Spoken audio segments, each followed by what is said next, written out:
What's up guys? My name is Benedict Ong at welcome sa channel ko.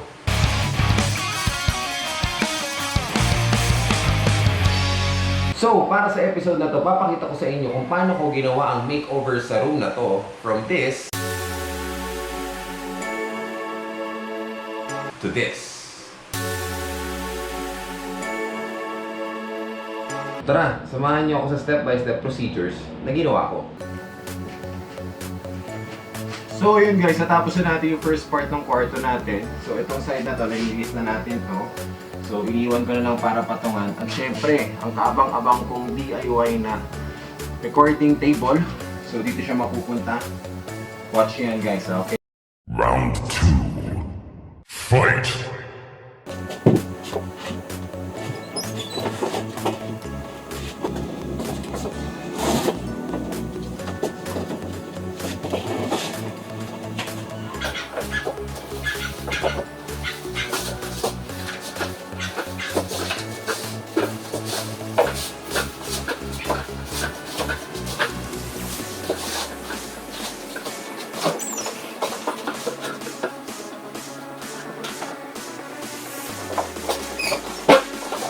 One day later. Okay, one of the hardest part guys, painting. So paint muna natin tong side na to ng matte black.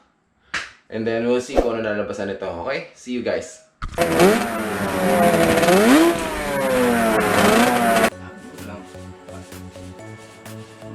Sarap.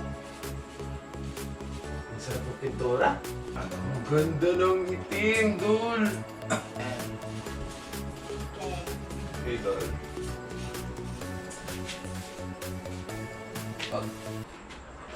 Guys, kita nyo. Mahirap din pala talaga magpintura. Okay guys. So, kita nyo naman. Yan ang progress natin. Napakahirap pala magpintura. Kaya mga pintor, saludo ko sa inyo. Ang gagaling nyo. Pusin muna natin ito, tapos magkita-kita tayo ulit mamaya, okay? Okay guys, so since tapos na tayo sa kabilang side, simulan naman natin itong side na to. Kukulayan ulit natin siya ng matte black. Okay? Target locked.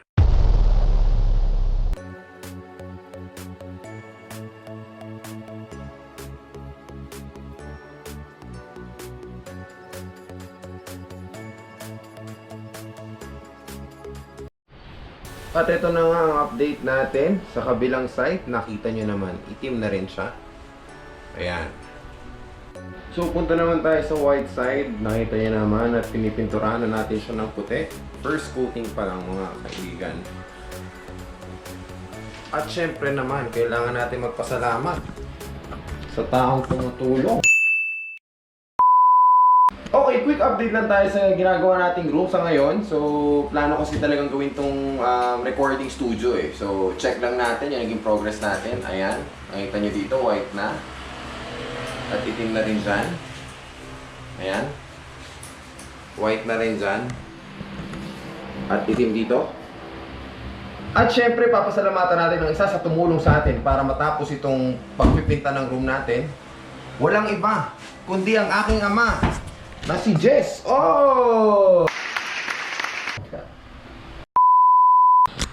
Okay, since natapos na natin yung pagpipintura ng room na ito, i-next naman natin is ang pagkakabit ng aircon. Mabilisan lang natin gawin to. Tara!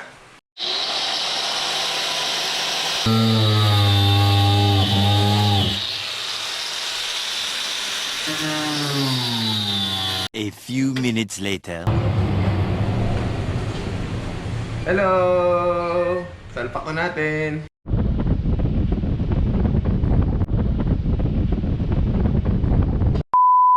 Okay, so ngayon ipasok na natin yung mga gamit na kailangan natin sa room na ito. Okay, samahan niyo ako. No, I don't take shit. I've got no love for the fakeness. If you wanna play tough and wanna hate this, I'll always show up and make a statement. Gonna learn the consequence of being incompetent. Mental health is confidence, dreams into modestness. I'm not here to save the day, that's for you to take away. I could play a million mind games, but instead I say something not illogical, something that is topical. Rub it on and watch it go, make yourself unstoppable. Dreams are irresponsible, but they're always possible. If you just believe, you could be so so remarkable. Thoughts in my head, a collage and they spread. I'll be great one day, going off of my meds. No, I'm not giving up, no, I'm not giving in. I will make it to the top, taking off in the wind. I gotta make it, I'm saving every day to taste it. I'm patient, but my mind.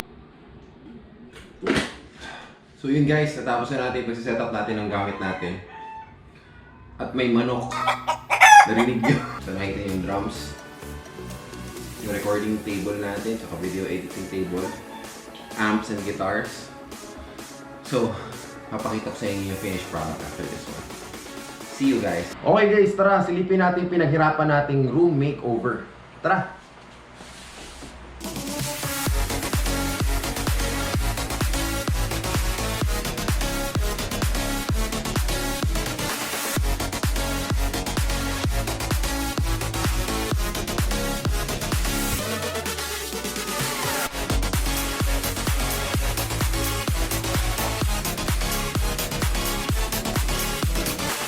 So, ayan guys, nakita nyo naman kung paano ko ginawa yung step-by-step procedure para gawin yung makeover ng room.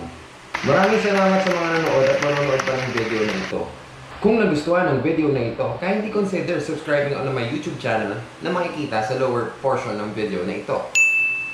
Para sa marami pang video updates na gagawin ko. Kindly share this post too para marami ding mga taong makaalam ng idea kung paano aayusin ang small or big room nila. Kung may katanungan kayo sa mga gamit or sa gagastos ko sa room na ito, kindly leave it on the comment sections below at sasagutin natin lahat yan. Again, thank you very much again guys and see you on my next episode.